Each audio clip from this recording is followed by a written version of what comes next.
Okay, so today I want to talk about the affidavit. Okay, this is the search warrant and affidavit that is done by Tim Brennan, and it is to raid the homes of the Southside Crips and the Pyrus, the Mob Pyrus, the Fruittown Pyrus, and the Loiters Park Pyrus. Now, what's interesting about this is that the date of this search warrant and affidavit is September the 25th of 1996. And what else happens on September the 25th? Well, it's the date of the affidavit, but also when we look at the Knox logs, and that's Knox who was monitoring death row records at Can-Am Studios. Knox has a meeting with Caffey, and Caffey tells him that things are heating up between the Crips and the Bloods, and that there's 3 separate hits out on Suge Knight by the Rolling 60s Crips and by the Bounty Hunters, and that indicate that Suge will be taken out by Christmas. Now also, there's a load of AK-47s that have been delivered to Nickerson Gardens by Suge Knight's crew. That information is also conveyed. And that these guns, according to the informant, were in the caravan the night that police attempted unsuccessfully to stop Suge Knight, which was September the 16th of 1996. Now, also talked about was that on the 17th, Reggie Wright Jr. tells officers that Suge is using gangsters as security, which is a probation violation. So you have the narrative being inserted that Suge is a bad dude. He's got AK-47s coming in. Those AK-47s were in his caravan with the gangsters. And you now have this affidavit that's being inserted into the record. And we're going to go through the affidavit right now. Now remember, it is a huge conflict of interest that Reggie Wright Sr. is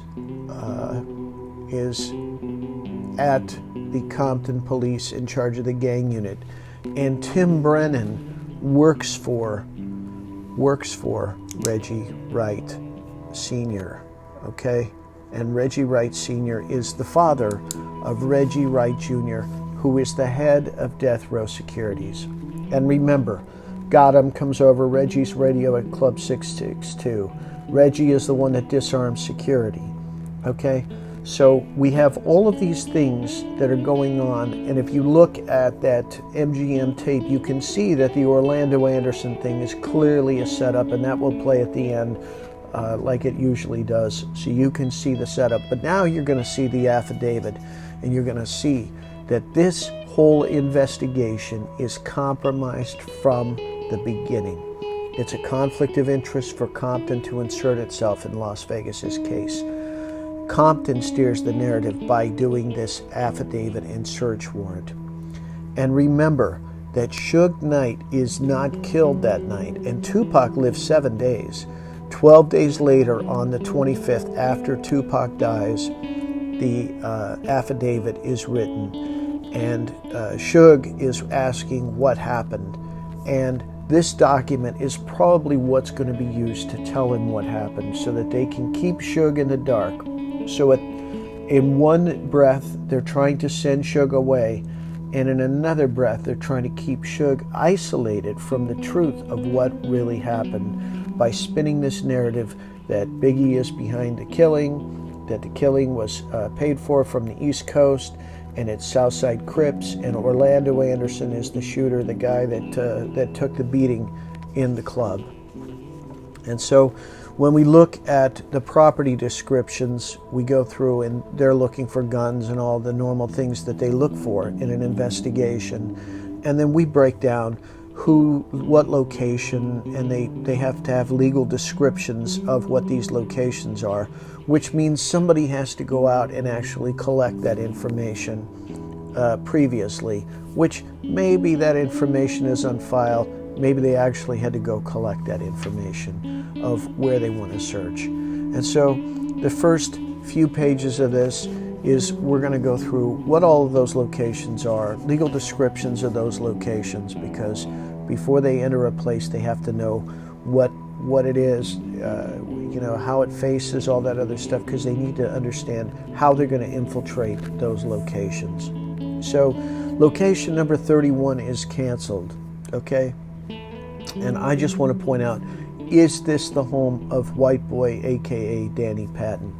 And that's number 31. It's put in with the Crip side, and we'll look at the evidence of that down the road here.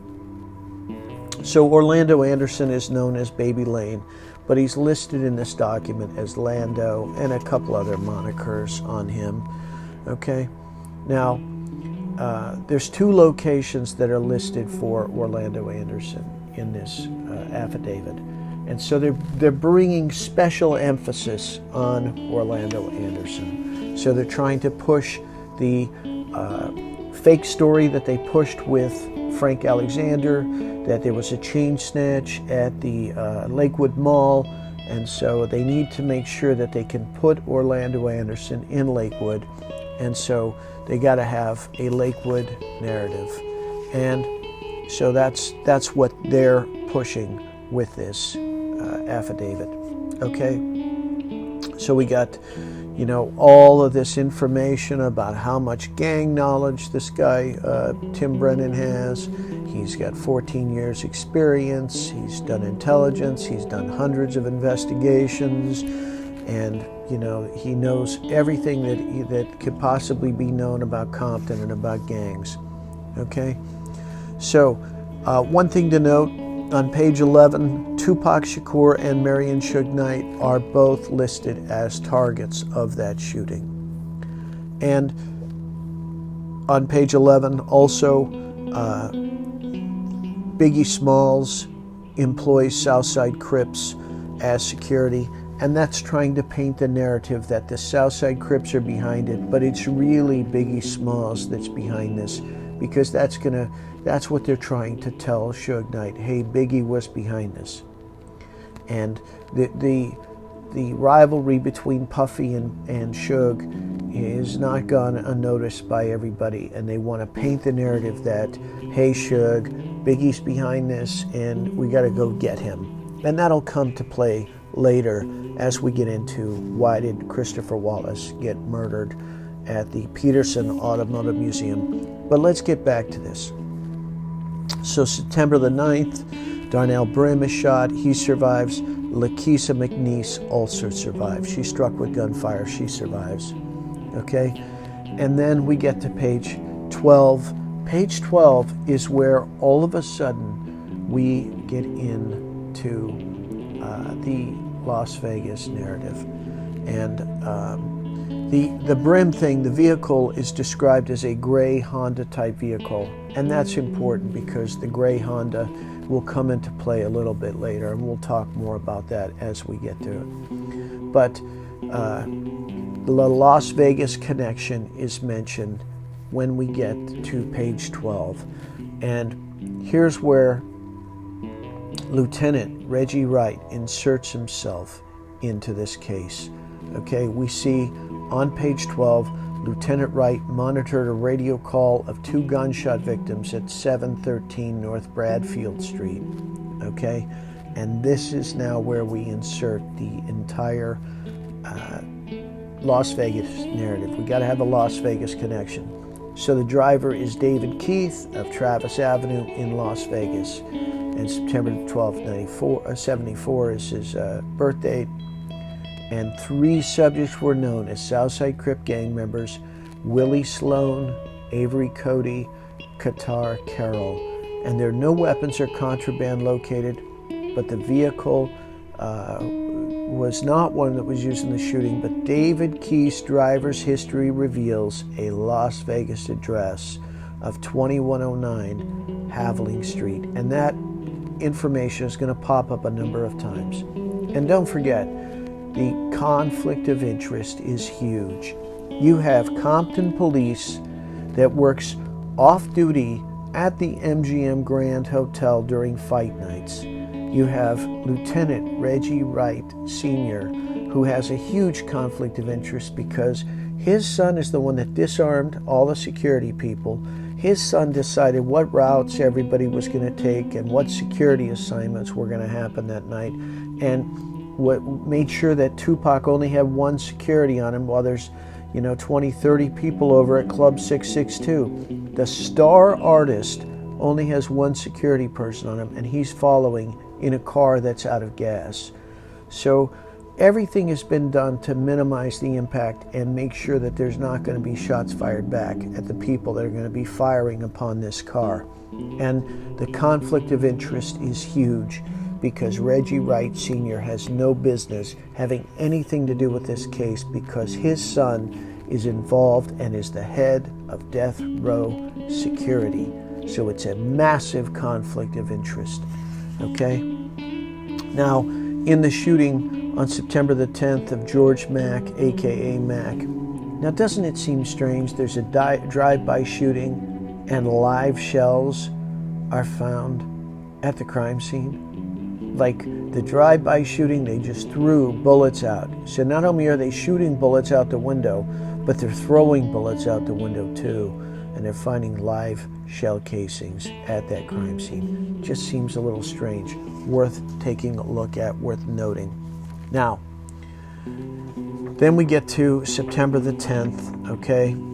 Now there's information on a male Hispanic that brought a duffel bag full of weapons to the Southside Crips safe house. Now we're talking about a duffel bag, right? And we're talking about 40 caliber ammunition. And 40 caliber ammunition,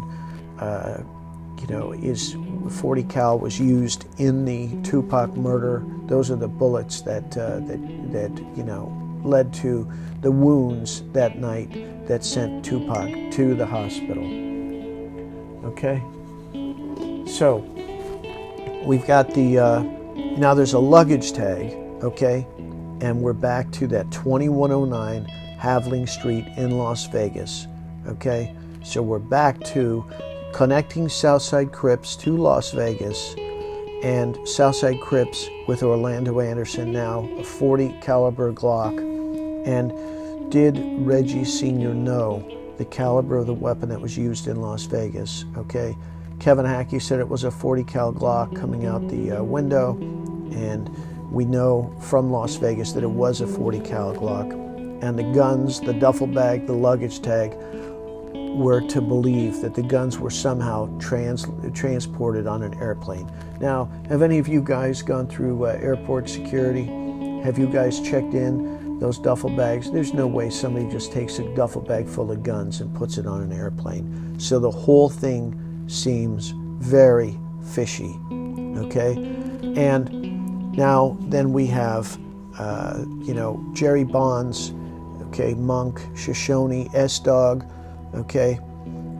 They're running from the police, okay? Lose sight of him, what have you. Bonds runs from the side door, okay? Appeared possibly to have a weapon, and then they lose sight of him, and they can't locate his discarded weapon, okay? But they're just going to interview and release this guy.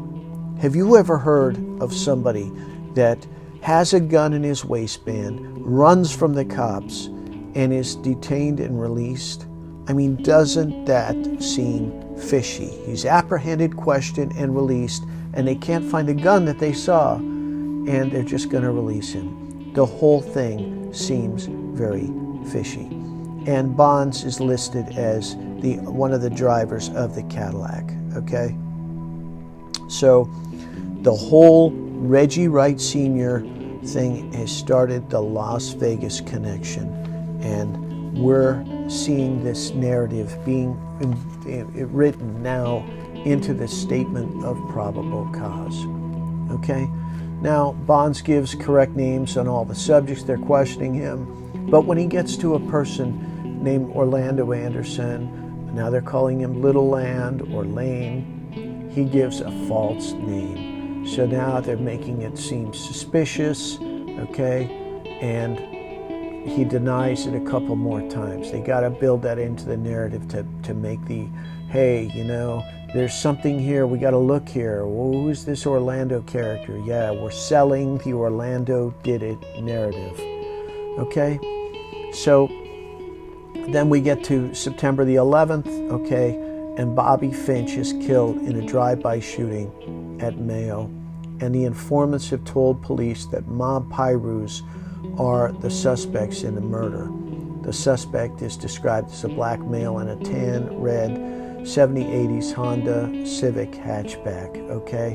Now remember, there were 13 shots fired, 12 hit the victim. And from what we know about that shooting, okay, Bobby Finch gets in his car, the shooter rolls up, has a nice conversation with him, and then bam, bam, bam, bam, bam, 13 shots fired, 12 of them hit the victim. Now, we also learn that from somebody from Compton that knows Bobby Finch, that Keefe D told Bobby Finch something that got him smoked, okay? Now, is it because Suge Knight survived? Tupac survived? Because remember, Tupac is not dead yet. So they both survived the initial attack, and now we got to clean up something because we're in damage control. And right after the shooting, remember, Reggie Wright Sr. calls back to Brennan and Ladd and said, hey, this whole thing is coming back to Compton, okay? It's headed back to Compton. That was before any of these shots are fired because all of this shit now needs to be cleaned up, okay? And so the confession letter and the Blanchford statement also state that a rental car was used. Now, did Reggie Sr. know about the vehicle being a rental car? Because here we have the Cadillac appeared to be a rental car. Now, how does a rental car appear from the outside? So clearly, whoever wrote this knows salient details about this case because those details are now being woven into this narrative, okay? And the confidential, reliable informant takes note of Monk, and the Southside Crips are driving a white Cadillac. So we're seeing them paint the fact that there's a 40 Glock, ammunition. There's now a Southside Crips driving a white Cadillac, and we got the rental car entered into the narrative to blame it on the Southside Crips. Okay? Now, Keefe D gets entered into this. Okay? On September the 11th, we got Jackson contacted by a citizen informant, and the informant observed several Southside Crip gang members in possession of several handguns and AK-47s, okay? Remember, the Suge Knight has AK-47s, now the Southside Crips have AK-47s. Oh my God, we gotta sound the alarm bell because there's going to be a huge war that's gonna happen, and there could be thousands of people that are killed if we don't do something quick, okay? And two of the persons that are listed now are Dwayne Keith Davis, Keefe D, and Orlando Anderson, aka Little Lando. And Keefe D, remember, his pay-go book gets confiscated by the Compton Police, and Reggie Wright Jr.'s name and number is in that book. So Keefe D is working for Reggie Wright as his drug dealer, okay? And we know Reggie Wright Jr. and Sr. both got indicted out of Tennessee for drug trafficking and money laundering. And this is evidence that this drug trafficking and money laundering goes back all the way to 1996 when this affidavit is written, because they're working with Keefe D. Keefe D is a friend of theirs, okay? He gets inserted into this narrative, and he's been inserted into this narrative later on in confessing to the murder because he wants to go down in history as a famous guy, okay? So there's always somebody with vanity that they can insert into the narrative, and even though he's confessed to the crime, they can't actually arrest him because there's no circumstantial evidence that supports his confession to the crime, okay? Now, they go into this other place at 1409 South Burris. Okay, they notice that there's diplomas displayed, and it's Orlando Anderson and Travis Anderson, right? And they recover an AK-47, a 38 caliber revolver, 2 shotguns, 9mm M11 assault pistols, along with ammunition at the location. And the M11 assault pistol matches the description of the weapon used in the April 1996 homicide of Albert Webb. Now keep that in mind, because Albert Webb is an important person that they are pinning this murder on Orlando Anderson. Now they've got a gun, they got diplomas on the walls that match the guns to Orlando Anderson, and they've got a murder, which is case number 9613918. Now, the informants have told members of the gang unit that Big Andre and Orlando Anderson were responsible for that murder. Okay, and so since we have a witness, we have the gun, and we have the guns tied to Orlando Anderson, then why aren't we making an arrest? Okay, they don't arrest Orlando Anderson for the murder of Albert Webb. Even though he's a suspect in the murder, the weapon is found and it's matching the description. The whole thing is extremely, extremely fishy. Okay? Now, we get to September 12th, okay? And the Los Angeles County Sheriffs, okay? Operation Safe Street, a deputy contacts Brennan, okay, and he speaks with another informant, okay. This is another one that's saying Keefe D's nephew shot Tupac Shakur. Another informant, we don't know who this informant is, and we're pinning this on Orlando Anderson, okay. Now, let's look at who this informant is. The suspect is a Southside Crip, and the informant is with the Loiters Park Pyru, Mob Pyru, Elm Lane Pyru, and Death Row Records faction. Okay, wait a minute. One informant is with 3 different sets. Okay, now when you look at the pages, okay, where we're searching locations, and we look at who's with what set, each individual is listed as with either the Loiters Park Pyru, the Mob Pyru, or the Elm Lane Pyru. And Tim Brennan, who is a gang expert, would know this, okay? The informant is not going to be with 3 different sets, and actually a 4th set, the Death Row Records faction, okay?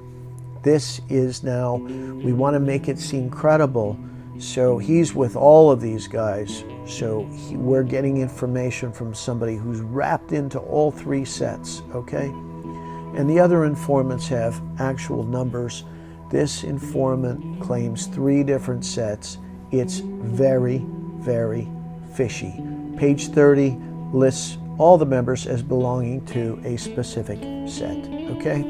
Now, on September the 12th, approximately 1400, makes contact with Sergeant Baker's 2nd CRI number 2, and they confirm that Orlando Anderson is Keefe D's nephew.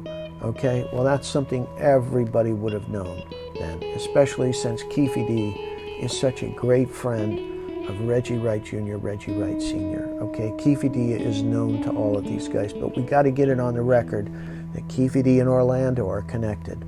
Okay, September the 12th, 1630, Aguirre, Deputy Fournier, and the Affiant meet with the deputy's sheriff informant listed as confidential reliable informant number 3. Okay, now this number 3 is important, okay? They're familiar cases involving the Eastside Blood gangs, okay? Now, right now in Compton, the Southside Crips are aligning with the Neighborhood Crips, the Kelly Park Crips, the Atlantic Drive Crips against the Mob Pyrus, Loiters Park Pyru, and Elm Lane Pyrus. Now that ties back into that informant, right, who claims all 3 sets. That has to be a small number of people that can claim all 3 sets. That must be somebody that's really, really known. But I think it's all bullshit, because who claims 3 different sets, okay? And it lists, again, Tupac and Suge are both targets that night, okay? And it says that the Piru groups are aligned with Death Row Records. Now, Death Row Records affiliate Trayvon Lane was in the Foot Locker store. Now, remember, where did this story start? This is the story that Reggie Wright Jr. asked Frank Alexander to insert with Las Vegas police. The genesis of that bullshit story is Reggie Wright Jr. And now we're seeing this story being inserted again with the affidavit, and it's a lie that was started by Reggie Wright Jr. And he has since admitted that it's a bullshit story and that it was completely made up. Okay? Now this story is morphed many times, but it's inserted as the official narrative of what happened in Las Vegas. So, a lone Southside gang member, Orlando Anderson, is waiting by the elevators, and we've already seen that school play, okay? And you'll see it at the end of this video. For what? It's a setup, definitely. Escorted out. There's cops involved in that whole thing, okay? This is a setup. And now we have that officially entered into the narrative, because nobody thought that that setup would be exposed like it is in that videotape. Nobody thought that the videotape would be looked at. And they probably didn't think that this affidavit would be scrutinized and looked at like we're looking at it today. Okay? Now, we get down here to the Death Row Records caravans with several vehicles en route to the club. Okay? Suge and Tupac are in the first vehicle. Well, that's a lie right there. They're not in the first vehicle. They are blocked in by Trayvon and K-Dove. They're blocked in. They are blocked in on all sides. So they are inserting a lie that they're in the first vehicle. They got to get that into the narrative, okay? Neckbone is listed as a Loiters Piru on page 30. Buntry is listed as a Mob Piru on page 30. Okay, Whack 2 is Mob, Trey is Loiters Park, and Frank is also listed on page 17. And the entourage stops for a red light at Flamingo in Las Vegas, which is not where it happened. It happened at Koval and Flamingo. So they're trying to move you away from the actual crime scene where the shooting happened. Okay? Now, they have in here that the passenger of the vehicle in a Cadillac got out, is talking shit, they're pulling a gun and shooting, hitting Tupac and Suge, okay? And then they jump back in the Cadillac and they take off, okay? There's not one witness to the shooting that said a passenger ever got out. This is made to imply that this is a haphazard, stupid gang shooting. And gangs often are not stupid, okay? Gangs, when they're going to orchestrate a hit, it's usually planned out to make it look like something that it's not. But they try and make this look like it's just stupid gang members. And gang members are really business people. They don't, when they're orchestrating a hit, it most often is not something random and haphazard like this. It may be set up to look random and haphazard, but that's usually not how this works. And we see from the actual MGM that there is intelligence behind this. They are orchestrating a hit. They are running a school play. And so if you just take the MGM things and move it onto the streets, we know that there's radios because I've got them coming over Reggie's radio. That means that there's spotters. That means that the whole thing is being orchestrated. And don't forget, who is it that blocks in Suge and Tupac? It is Trayvon. Trayvon is also the person that whispers in Tupac's ear. So he is definitely in on the school play. And now he's blocking in Tupac and Suge Knight. And so we see that Orlando Anderson is the first person. So we get to page 18. And now we see that the same person who whispered in Tupac's ear, okay, same person who blocks in Suge Knight and Tupac, is the first person to say Orlando did it. Okay, he says that at Club 662. Interesting to note too that instead of going to the hospital to see Suge and Tupac, these guys run over, make a beeline for Club 662. And that tells you kind of where their loyalties lie. Got to go get with Reggie, because remember, Got Him came over the radio. Then another voice comes on, and it comes over Reggie's radio. Michael Moore is standing next to Reggie Wright Jr., and here's Got Him come over Reggie Wright Jr.'s radio. And then another voice comes on and says, don't say nothing over the radio. And then Reggie comes on and says, shut down all the radios. So now all communication has been shut off, and these guys have to run over to Club 662 because they don't have the ability to communicate, and they got to get face to face with Reggie and find out what the hell happens next. Okay, got to get instructions, because remember, 90 seconds after Got Him is heard, the vehicle is silent. Okay, Nate Dogg is talking to Daz on the phone, giving him a play-by-play, and we know Daz said he wanted to go to Las Vegas, but Snoop told him, don't fuck this up. Okay, so Nate is on the phone talking to Daz, giving him play-by-play, and Nate tells Daz that Tupac and Suge are dead because 90 seconds that vehicle sits still after the shooting before it starts to move. Okay, so when they said got him, it's because they thought they got him. They thought Tupac and Suge were dead. And then the vehicle starts to move, and now the whole thing has been a complete and total disaster, and now we got to know what to do next. Got to go get instructions. Don't go to the hospital. Go to Club 662, get with Reggie, find out what to do. Okay? So these guys, the guy who whispered in Tupac's ear, the guy who blocked in Suge, is now running to Club 662 instead of the hospital. And he's the first person to say Orlando Anderson is the shooter. That's the first time we hear of Orlando Anderson's name. The next time we hear about it, it's through David Kenner telling Malik, spreading it around later on that night. Okay? And so we are getting this entered into the record. Okay? Now, also interesting to note that Reggie Jr. tried to get Gaddafi and Edie to finger Orlando Anderson to cops, and they flatly refused because they knew, they'd seen and they knew that Orlando Anderson was not the shooter. Okay? Now, there was no evidence that the shooter was caught by the police, and then it inserts this. It says, by the Death Row Records personnel, the police by the Death Row Records personnel. It was known that cops were on the payroll of Death Row Records. So they are inserting this in here. Maybe it's a slip up, I'm not sure. But let's talk about who are the Death Row Records police.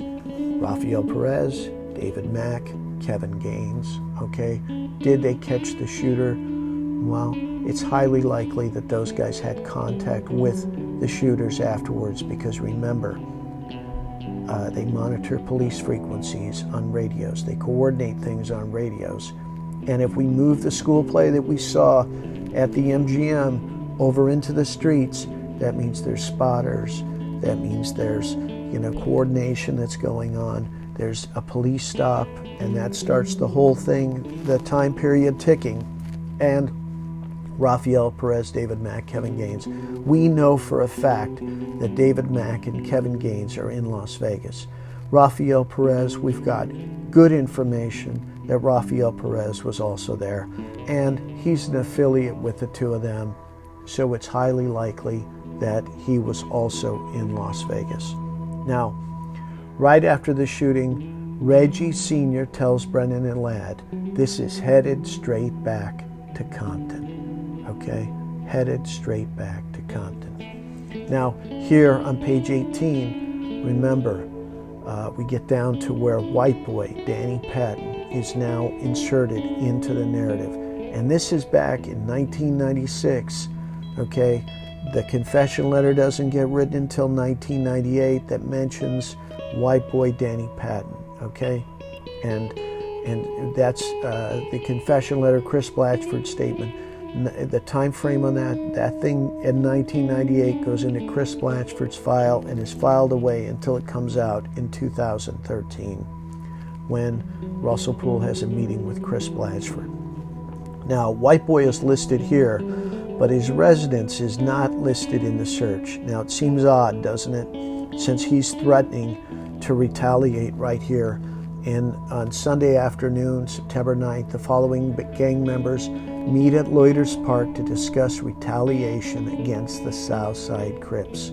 So if somebody is listed and they're going to retaliate against the Southside Crips, wouldn't you think that that gives a reason to go search their house? Okay? And it seems odd that his house is not searched as in this affidavit, okay? And we're going to get into that a little bit later, okay? So is it that he's not listed in this affidavit searching because he is a shooter and they want to make sure that they don't search the house of the actual shooter and that they know who the shooter is, and that's why he's not listed in this affidavit, okay?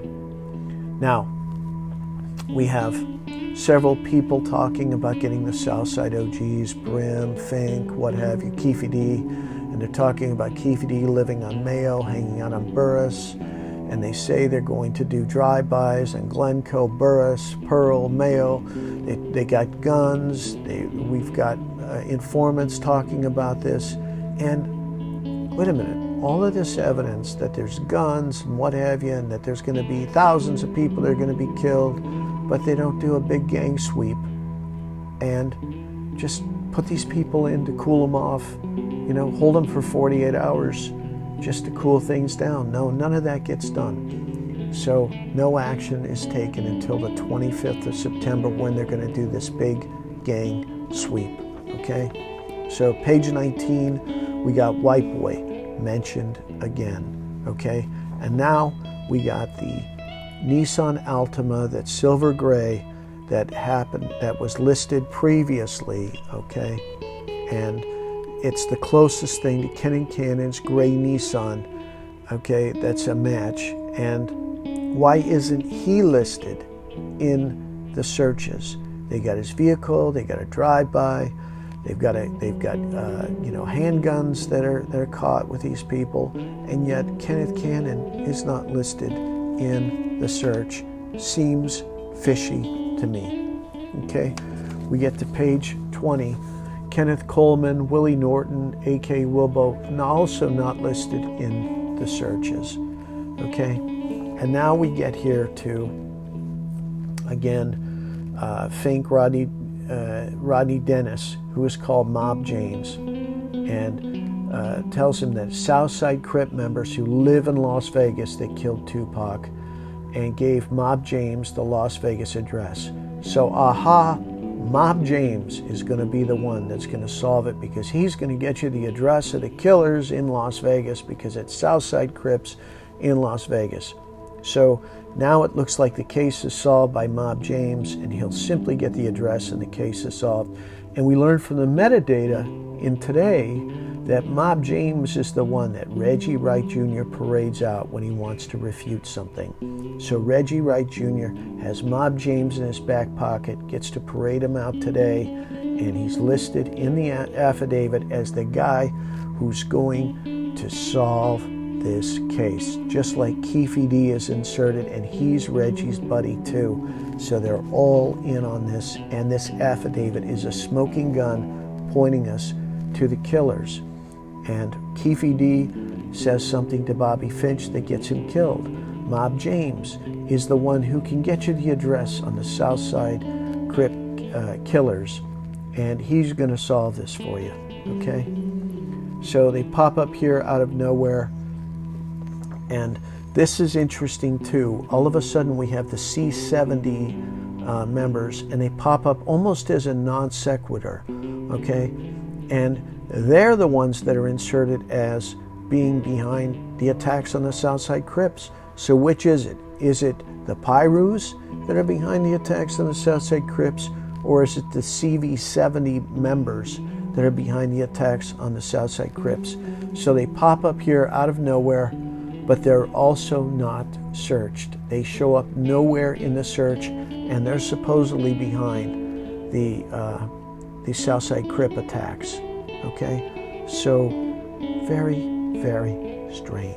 Okay, as a non sequitur, and it's almost like it's a mistake. Why are the C70s even mentioned in this affidavit?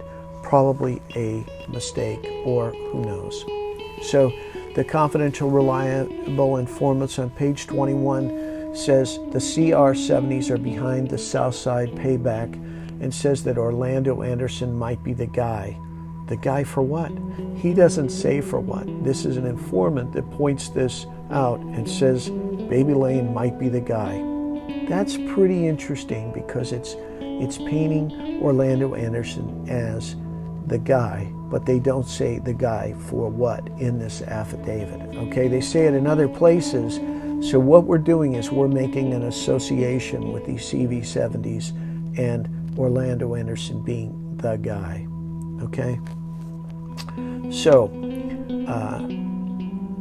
the vehicle recovered from the shooting, but there's no info that ties anybody to it, and that's the victim, Johnny Burgee. The suspect vehicle is recovered, okay, with 9mm casings recovered from the vehicle, and it's fingerprinted by the Los Angeles County Sheriffs. So, but we never get any info, okay, on what the disposition of was that, because September the 13th, okay, there's a blue Blazer. It's a stolen vehicle that gets recovered, and it's part of a shooting. So 12 days later, we don't know any info about that vehicle, but and that info doesn't get inserted here because it probably doesn't fit the narrative.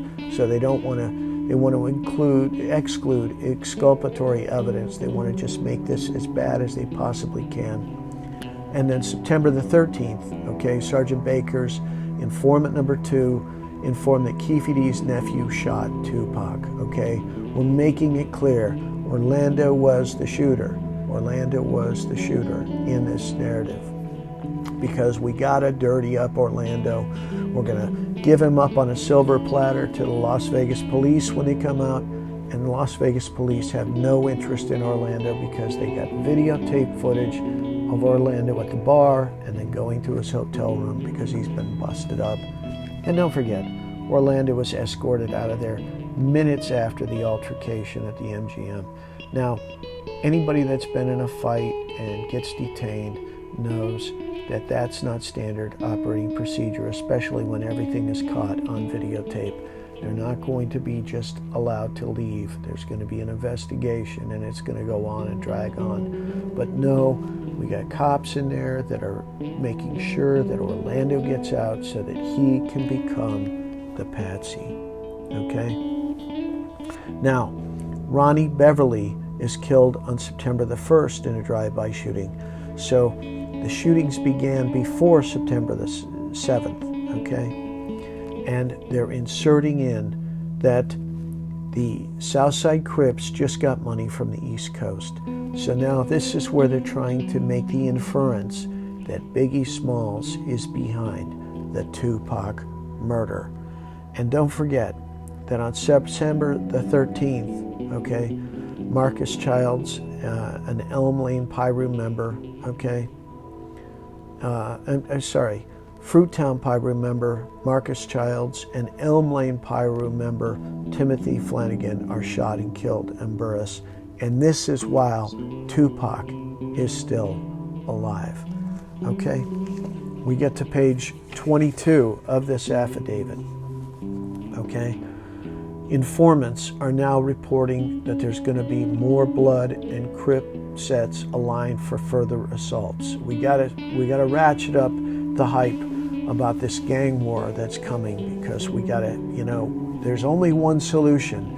If you just arrest Orlando Anderson, we can avoid this whole gang war, because once we apprehend Orlando Anderson, the whole thing is done. Now, Deputy Fournier's reliable informant states a black Astra van and red Beretta occupied by blood gang members were en route to Compton to shoot up the Southside Crips, but we never get any follow-up on that, and nobody's caught. And that all happened September the 13th, but we're writing about it September the 25th, and we don't know any details about it. We can't get into any information. Seems very fishy to me.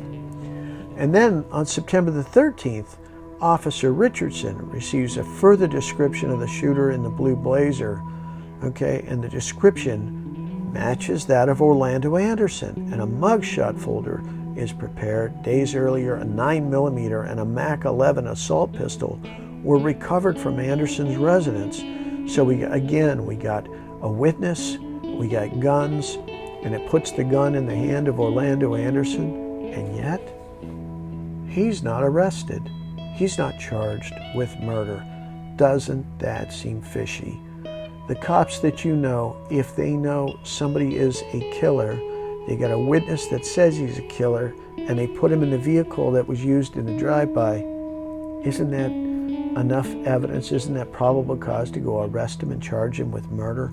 Seems very fishy. Now, September the 13th, Officer Richardson contacts shooting victim George Mack, and Mack positively identifies Orlando Anderson as the person who shot him on September the 10th. Okay?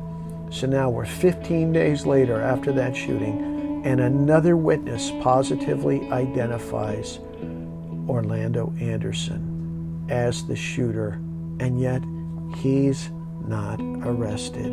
He's still walking the streets. Very, very fishy. Okay? Then we get to page 23, and these guys are all listed as blood gang members, okay? And one thing that, you start digging into this gang culture stuff, are they Pyrus or are they Bloods? Because there is a distinction between Pyrus and Bloods. And, so anyway, Tyrone Lipscomb, David McCullen are shot. A vehicle, casings are found at the scene. Okay, suspect in this case detailed to be 6 blood gang members, and they're field interviewed by officers Clark and Eilbert at Loiters Park. But here again, we're not going to do anything, and that's September 13th. 12 days later, we still haven't done anything, even though we got 6 gang members that are suspects in this, but nothing's done. Okay, September the 14th, Chester Street Crip gang member Mitchell Lewis, along with April Murphy and Frederick Boykin, are shot several times with .45 calibers at the scene. 3 male black blood gang members on foot did the shooting. Okay, September the 14th. Okay, approximately 1,700 officers Richardson are contacted by another informant who doesn't want to be identified, and they're saying Baby Lane from the Southside Crips killed Tupac. Baby Lane is Orlando Anderson, and Baby Lane, boy, he is one bad hombre, isn't he? I mean, he's got guns, he's got cars that he's shooting out of. There's witnesses now, several witnesses that have said he's part of all these murders, and yet Orlando Anderson does not get arrested. Seems super, super fishy. Okay? Now, 1200 on the 16th, Paul Fournier and Mike Coquette and Brennan meet with the Las Vegas Police Department, and they are dealing with Kevin Manning, Brent Becker, and Mike France, and they exchange information on the Tupac murder. And this is now them inserting themselves into Las Vegas's investigation, and that's September 16th, 3 days after Tupac Shakur. dies. Okay, page 24. Okay, anonymous phone calls are now coming in, and they're a signature of all death row records, derailment, and it's information that follows the incident of death row records people, and it's to steer narratives, okay? And they view the videotape of the assault on a black male who they recognize to be Orlando Anderson, and that's now Tim Brennan saying it's Orlando Anderson, it's Baby Lane. But we knew that from Club 662 when Trey said it was Baby Lane, Orlando Anderson. That name's already been out there, okay? So that name spreads around that, oh, it was Orlando Anderson, and you know how it works, you know, everybody wants to be in the know. Oh yeah, Orlando Anderson killed Tupac Shakur, even though he was at his hotel, he was at the bar, and he has an airtight alibi, but they push this narrative. And remember, Reggie Jr. starts the whole thing with Frank about the Foot Locker, so we got retaliation and make it sound like stupid gang shit instead of what it was, a setup, a school play. And the school play that we saw at the MGM, just walk that through and imagine that school play continued on the streets of Las Vegas. Okay? Now they received calls saying Darnell Brim, Bobby Finch, and Davon Brooks were in the vehicle with Baby Lane. Now, Bobby Finch has a very successful bodyguarding business, and he is the first one that was killed. And remember, 13 shots, 12 of them hit his body. Sounds like somebody who goes to the target range quite a bit. Sounds to me like a cop. And we know that there are cops affiliated with Death Row Records. Sounds like a professional assassin. Sounds a little bit more like who killed Biggie, right? Those shots were in a fairly tight pattern. Those shots all hit Biggie. This is similar to the Biggie Smalls killing. 13 shots, 12 of them hit Bobby Finch's body, okay? In the Biggie case, the shots hit Biggie Smalls' body. Sounds very similar. And maybe because Suge and Tupac are not killed, maybe they need to prove that they can actually kill somebody shooting through a car and prove that they can be effective in killing somebody, so that when it comes time to do it again, they have this experience modification. So they're getting better at it as they go, okay? And so Bobby Finch has a successful bodyguarding business that is a competitor of Right Way Security. He's a competitor of Reggie Wright Jr. And now, through this narrative, they place him in the Cadillac, which is impossible. He wasn't in Las Vegas. And Reggie Wright Jr. has eliminated one of his competitors, and he's dirtied him up by putting him in the Cadillac in this narrative.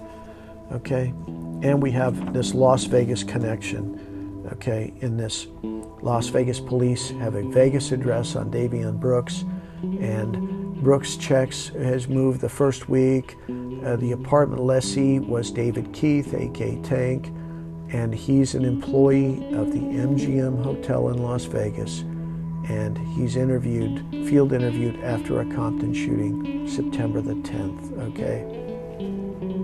And Keith is arrested for a warrant on September the 11th in Las Vegas, okay?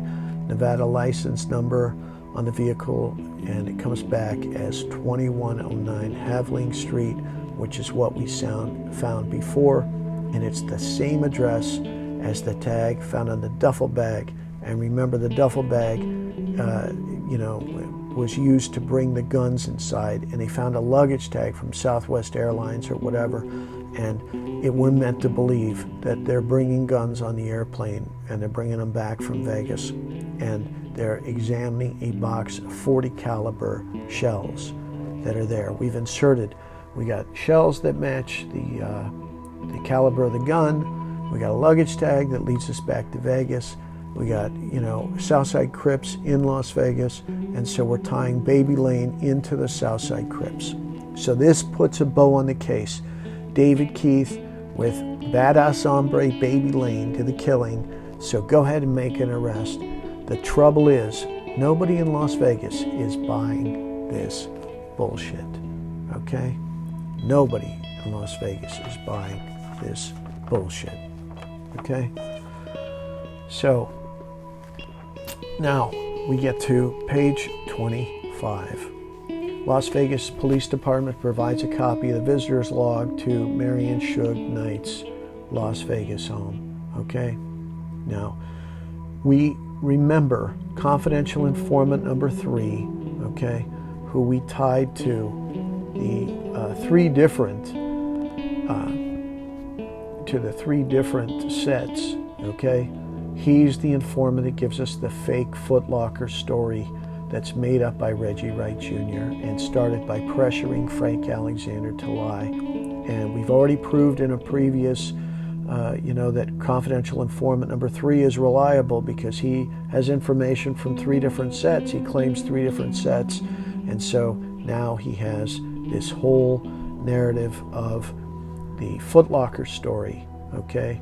And it's being put into the record. And the shooting of Tupac on several persons arrived at Knight's residence, and some of those persons checked were Frank, Hendog, Buntree, Neckbone, Trey, the same persons that confidential, reliable informant number 3 had reported were in the entourage. So, the morning of the 18th, Bobby Finch's funeral happens, okay, and we got to blame Buntree, we got to blame Suge for Bobby Finch's death. Even though, and remember with Bobby Finch, Reggie Wright Jr. was in Las Vegas at the time Bobby Finch's death happened. And Kevin Hackey tells us that Bobby Finch gets gunned down. 3 or 4 minutes later, Kevin Hackey calls Reggie Wright Jr., and he already knows about Bobby Finch's murder. And Kevin Hackey says, look, this happened like 3 or 4 minutes ago. How do you already know? And what does Reggie say? Don't tell Suge. Keep this away from Suge. Remember, the 25th with the Knox statement, they're trying to dirty up Suge on one side, saying he's running with convicted felons, that's a probation violation. And then in this affidavit, they're trying to push the Biggie Smalls, Orlando Anderson narrative with Suge, and they're trying to keep him in the dark. Don't tell Suge about Bobby Finch. Why? Why don't tell Suge? Don't tell Suge about disarming the bodyguards. Why? That's another thing Reggie Wright Jr. tells the bodyguards. Don't tell Suge about that the bodyguards were disarmed. Why? Why are they trying to keep Suge Knight in the dark? They are. They're trying to keep it. So Orlando Anderson gets mentioned again here on page 25, and this is it. This is going to be big. Orlando Anderson is the shooter of Tupac. We've just put a bow on it. We've sealed it up, and there is a pun intended because it is going to be big, and that's on page 25. Okay? And so now we get to page 26. Orlando Anderson is now identified by SID in the vehicle used in a murder. So what is stopping you? You got SID now identifying Orlando Anderson. Isn't that good enough? We've got all these other eyewitnesses. We've got guns used in murders that are put in his hand. And now we have SID identifying him. What's stopping the police? Arrest him. There's a dangerous man out there. You got to get him off the streets. But no, they don't arrest him. Now, we got to boil this up and we got to make this fever pitch, okay? We got several AKs in the mob possession. We got 30 guns in the Southside's possession. Oh, shit. There's going to be a gang war. Now, what judge is going to deny this search warrant? No judge wants to be part of denying something. If it leads to a war, that person would feel very guilty about it. And so they've escalated this up to make sure that this warrant is definitely going to be approved, and they're going to be able to go do their gang sweep. Now, we've learned from a couple of different sources. We learn in the Ronan Roe book that they like to do the pre-searches before they did the search. We learned in the Compton Police corruption that Reggie Sr. is always wanting information on where the searches were going to be previous to. And so there are previous searches that are done before there's the actual search, so that they know kind of what they're going to find, okay?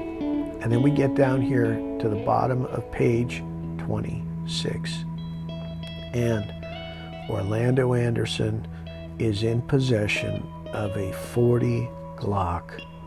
Now, is this Fatal's gun?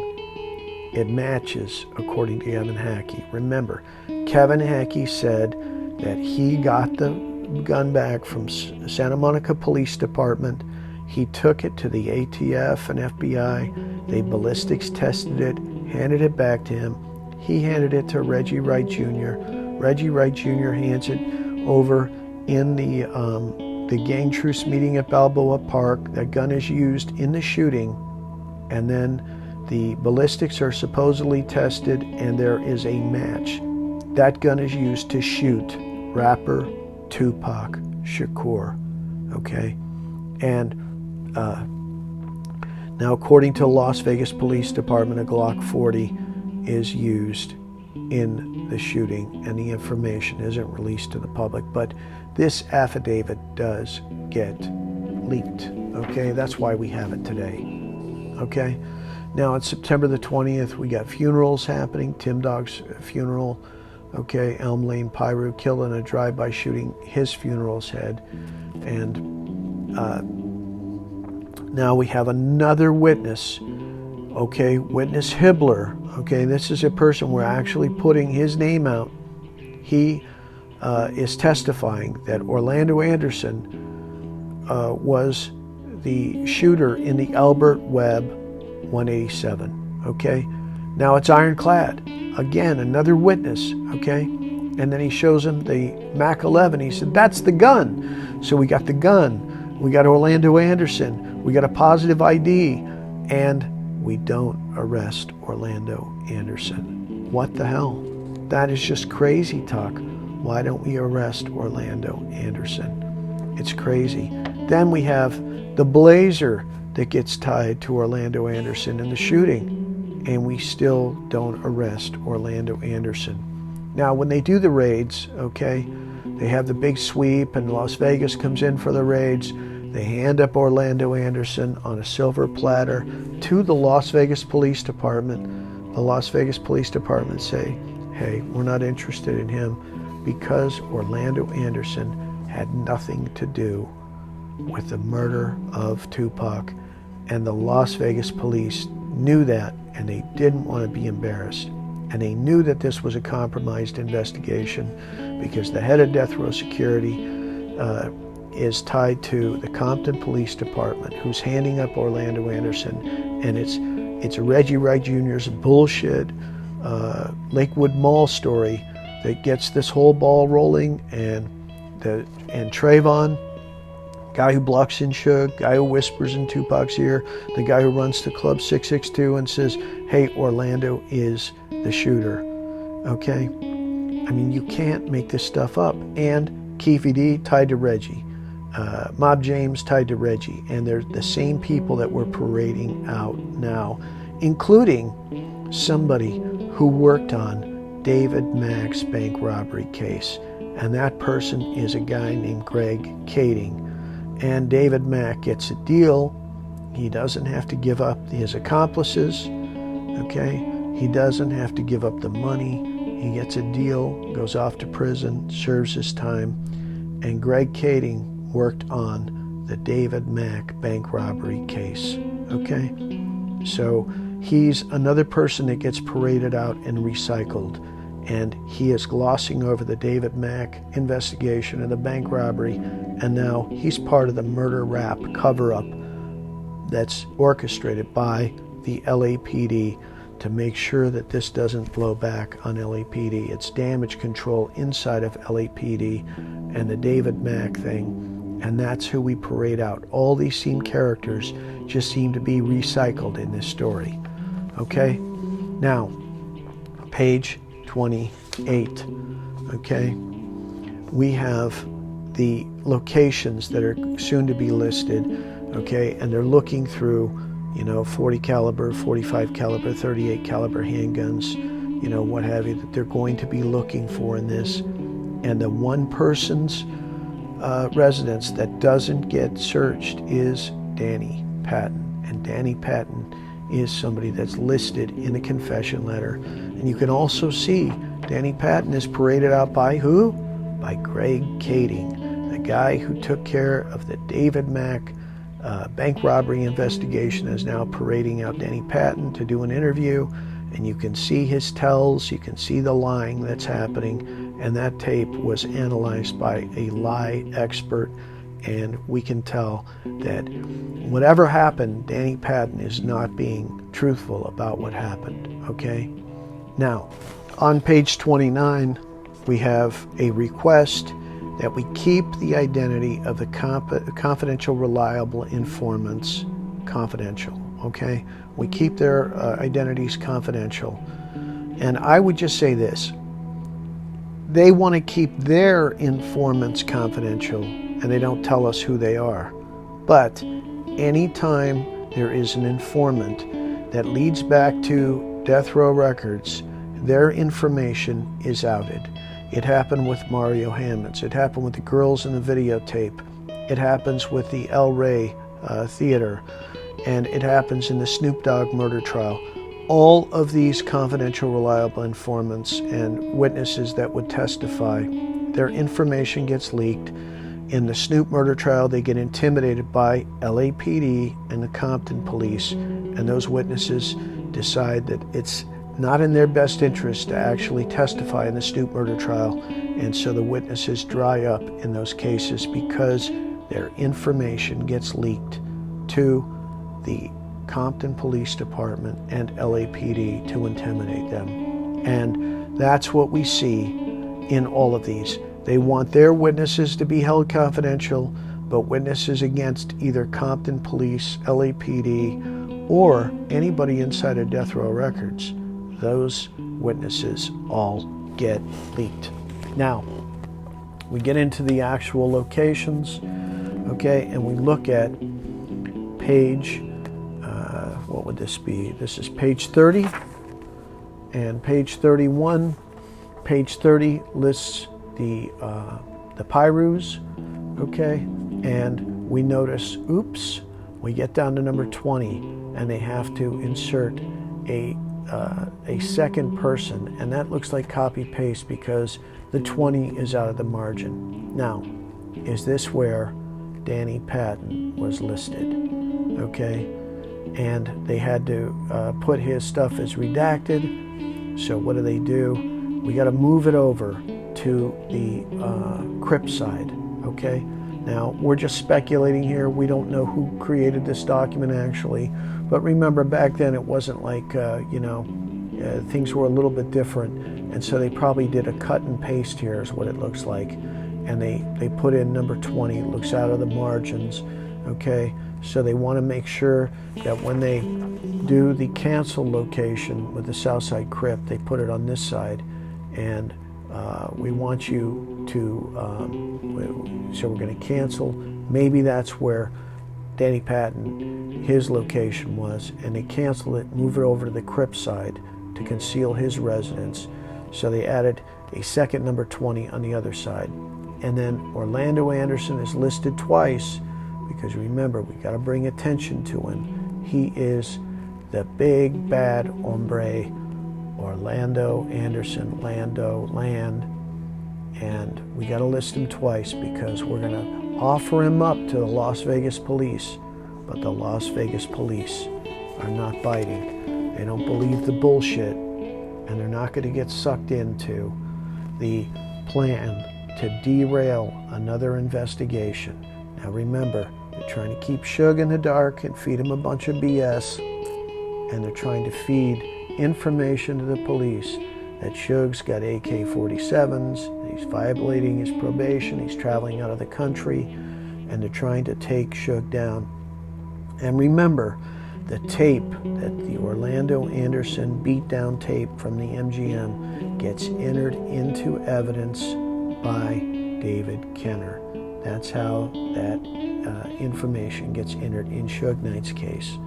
So they're working to try and look like they're helping Suge Knight, but they're really trying to undermine Suge Knight and take him down, because they can't take over Death Row Records if Suge Knight is free. He's the one that owns the shares. They tried to dirty up Sharitha, get her involved in this, and so because she is on the paper. And remember, Reggie Wright Jr. Is said by Reggie Wright Sr. that if something should happen to Suge, Reggie Jr. would run the company. And it's pointed out to Reggie Sr., no, Sharitha's on the paper. Yeah, Sharitha's on the paper, but Reggie would run the record label. And Sharitha comes in for a time and runs things. She gets pushed out. Norris gets pushed out. And after the Biggie killing, Reggie is put in charge of the record label. And he confesses to the murder of Biggie to Suge. Suge relays it to an informant, a federal informant that's put next to Suge in prison, and that information gets relayed to the authorities. And so we know what happened in these murders. More later.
you.